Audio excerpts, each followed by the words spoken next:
Novembro de 1130. O dia acabara de nascer e na lareira do quarto do Castelo de Guimarães crepitavam ainda as brasas quando Chamoa Gomes acordou, ligeiramente incomodada. Uma sensação de alarme interior agitou-a, mas rapidamente a afastou. O corpo quente de Afonso Henriques encontrava-se à sua esquerda. Tudo estava bem. Emocionada, Chamoa aninhou-se no seu amado, que ainda dormia. Haviam sido 7 noites fogosas desde que chegara do mosteiro de Vairão, de onde fugira a cavalo, mas finalmente estavam juntos. Amo-o tanto. Fechou os olhos e tentou adormecer de novo. Não se ouvia viva alma na torre de menagem, a não ser lá embaixo, nas cozinhas do castelo, onde a padeira já cirandava junto ao forno. O cheiro do pão fresco chegava-lhe às narinas, mas não lhe deu fome, pelo contrário. Enjoada, Chamoa Gomes revirou-se na cama, tentando não acordar o príncipe de Portugal, enquanto o olhava demoradamente. Tal como muitos outros portucalenses, ele adotara os costumes de Bizâncio.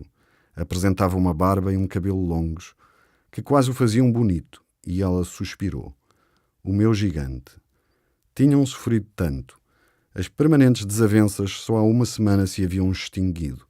Chamou a deixar finalmente o mosteiro onde se fechara mais de um ano. Afonso Henriques perdoara-lhe as falhas e o reencontro dera-se em Guimarães, naquela cama onde celebraram, por fim, a consumação de um amor sempre tórrido, mas tanto tempo massacrado pelas determinações do orgulho e da política. Só o perdão genuíno e a crença num futuro conjunto os podia unir. Ainda angustiada com o estranho pressentimento de que o podia perder de novo, abraçou-o mais. Abraçou-o tanto que ele acordou estremunhado. O príncipe sorriu e ergueu o braço, passando-o sobre a sua cabeça, pousando-o por fim nas suas costas. Chamou-a e entrelaçou as suas pernas nas dele, entusiasmada. Queria-o sempre mais. Amavam-se 2, 3 vezes por dia para recuperar o tempo perdido. Vinde para dentro de mim. Em Guimarães, a minha mulher, Maria Gomes, irmã de Chamoa, fora a única a desconfiar daquele fogoso arrebatamento.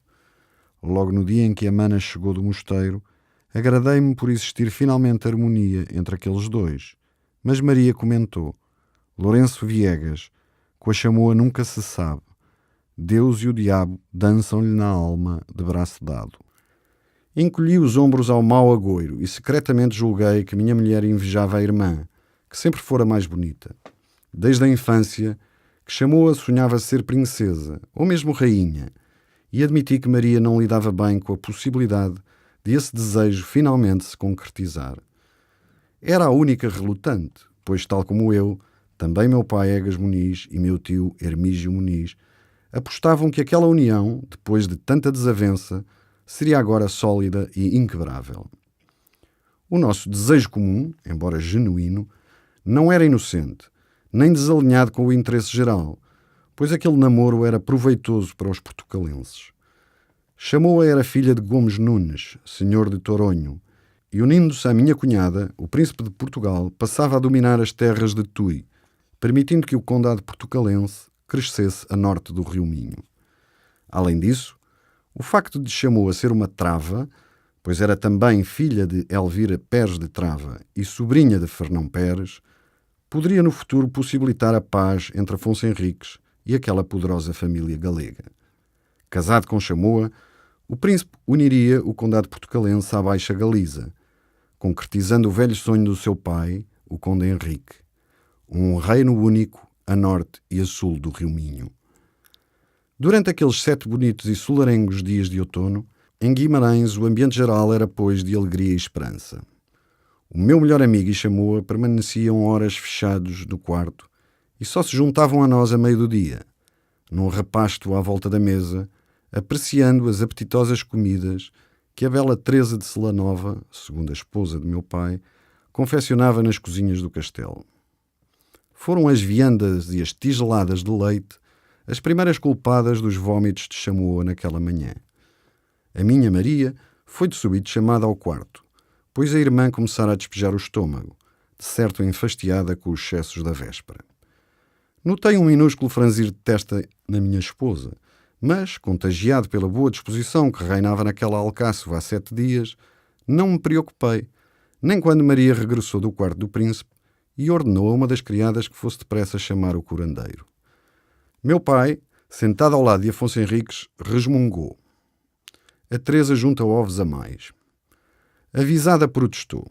Aquela bela e graciosa mulher, de cabelos negros e tremendo bom senso, cuja perna era curta, mas a mão dotada para os repastos, logo alegou que todos tinham comido as suas iguarias e mais ninguém se queixara. De certo chamou-a estava ainda frágil, devido à apressada fuga do mosteiro de Vairão, pagando o preço de tamanha ousadia, perorou Teresa de Celanova. Infelizmente, também ela estava equivocada. Algum tempo depois de o curandeiro chegar, Maria veio à sala e pediu ao meu melhor amigo que a acompanhasse. Nesse momento, pressenti que algo estava errado, pois minha mulher apresentava-se demasiado pálida. Levantei-me também e acerquei-me dela, enquanto Afonso Henriques caminhava na direção do curandeiro. Está de esperanças, murmurou a minha Maria. Uma tonta euforia invadiu-me. O meu melhor amigo ia ser pai. Com o desconhecimento que os homens sempre têm do misterioso funcionamento das entranhas femininas, julguei que naqueles curtos 7 dias acontecera um milagre da gestação e chamou-a, esperava um rebento já concebido em Guimarães. No entanto, Maria Gomes esmagou as minhas tolas expectativas e murmurou, não é dele. As minhas ideias baralharam-se, ao mesmo tempo que olhava para a cara do meu melhor amigo, uns metros à minha frente, a falar com o curandeiro, percebendo que também o príncipe estava confundido, enquanto o indivíduo, esfregando as mãos, lhe dizia com um sorriso cúmplice, certo de que falava com o autor da proeza. Já está prenhe há mais de 2 meses. Músculo a músculo, vi o rosto de Afonso Henriques desfigurar-se, torcendo-se de tensão e incredulidade. Era como se uma fúria imensa, uma colossal tempestade, se estivesse a gerar dentro dele. Eu conhecia os seus célebres acessos de cólera. Era capaz de partir os móveis de uma sala aos pontapés e até de matar alguém. Aterrado, decidi intervir, criticando o curandeiro. Que disparate dizeis? Atrapalhado, o homem justificou-se. Algures em setembro, a rapariga concebera, mas a sua saúde estava forte, seria uma gravidez certamente bem-sucedida, como haviam sido as 3 anteriores. Vi Afonso Henriques cerrar os olhos e virar-se de costas para o atarantado curandeiro, que nada percebia. Ainda era duro para o meu amigo ouvir falar nos 3 filhos que chamou a tivera de Pai Soares, e senti que a qualquer momento se daria a sua explosão de raiva. Por isso dei ordens ao curandeiro para se afastar. Depois, calmamente, esperei. E a tempestade veio. De olhos semicerrados, com um esgar de sofrimento estampado no rosto, possuído por um desvario próximo da loucura, como se me olhasse sem me ver, Afonso Henriques rosnou. Como é isto possível? Com quem me traiu ela? Chamou a estivera Animeio no mosteiro de Vairão, supostamente reclusa. Com quem dormira? Traidora, rugiu Afonso Henriques. Chifrou-me mais uma vez. Intempestivo e precipitado, como sempre foi, o príncipe de Portugal fora já minado pela doença da desconfiança e o seu intenso orgulho começava a cegá-lo. Embora a rapariga não o tivesse traído, pois em setembro eles ainda não estavam juntos, aquela desagradável descoberta era sentida como uma profunda infidelidade e, sem perder tempo, o furioso príncipe entrou no quarto aos gritos. Chamou-a e encontrava-se sentada na cama, em cima das desordenadas mantas, dos cobertores e das almocelas, ainda amarrotadas pela noite quente do casal. Mesmo no meio de tanta agitação, espantei-me com a inigualável beleza da minha cunhada. Com os seus ondulantes cabelos cor-de-mel, o nariz pequeno e bem desenhado, os cristalinos olhos verdes cercados por longas pestanas, as incontáveis sardas que lhe cobriam o rosto e o nascer do peito, o busto frondoso que se adivinhava debaixo da camisa de dormir, chamou-a estava esplendorosamente bela, apesar do choro que já a consumia, agarrada a Maria. Mas nem a sua visível aflição comoveu Afonso Henriques, que, numa berraria ressentida, desatou a acusá-la. Como fui acreditar em vós? Mais uma vez a vejo-me traído. A rapariga galega, as lágrimas a descerem-lhe pela cara, nem pensou em negar as evidências e apenas implorou. Desculpai-me, Afonso, meu amor. Ele interrompeu-a de pronto, vociferando. Não digais isso, víbora desvairada. Carregais uma criança de outro homem no ventre. Haveis vindo a Guimarães para me enganar. Desesperada, chamou-a, gemeu. Meu amado, perdoai-me. Foi Mentogos quem me desviou. Foi um erro, uma só vez. Chamou-a contou que o primo a visitara no mosteiro de Vairão. Haviam ido passear pelos campos e ela bebera muito vinho galego. A meio da tarde, perdera o tino, aproveitando o primo para a possuir. Com a voz entrecortada por soluços, a minha cunhada jurou que nunca desejara um filho do Togues. Aquela era uma terrível desgraça. Meu príncipe, sois vós quem eu quero. Perdoai, por favor, esta minha grave falha. Com outro homem, talvez a beleza dela, o convulsivo choro ou os seus dilacerados apelos tivessem surtido efeito. Mas Afonso Henriques era demasiado abrasivo para se conter. Jamais vos perdoarei. Ide-vos embora, não vos quero em Guimarães. Ide para Tui, para ir junto a quem vos emprenhou.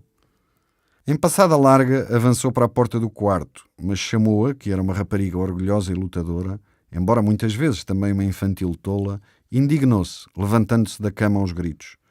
Quem sois vós para me tratardes assim, como se fosse um monstro? Não vos lembrais do que haveis feito a meu marido? Em São Mamede, na batalha?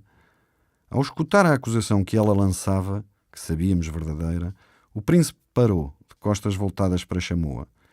Maria e eu mantínhamos-nos em silêncio, sem saber o que dizer. Sentindo que talvez o tivesse amansado, a minha cunhada insistiu. Perdoai-me, Afonso, como vos perdoei ter desmorto meu marido, Paio Soares. Por isso vim ter convosco.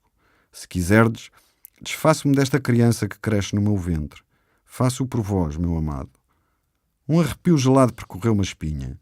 Havia quem anulasse os filhos ainda por nascer, mas a ideia horrorizava-me e o meu melhor amigo também não a aprovou, pois declarou, sem sequer encarar Chamoa: jamais aceitaria o sacrifício de uma criança para ter o vosso amor, mulher desmiolada.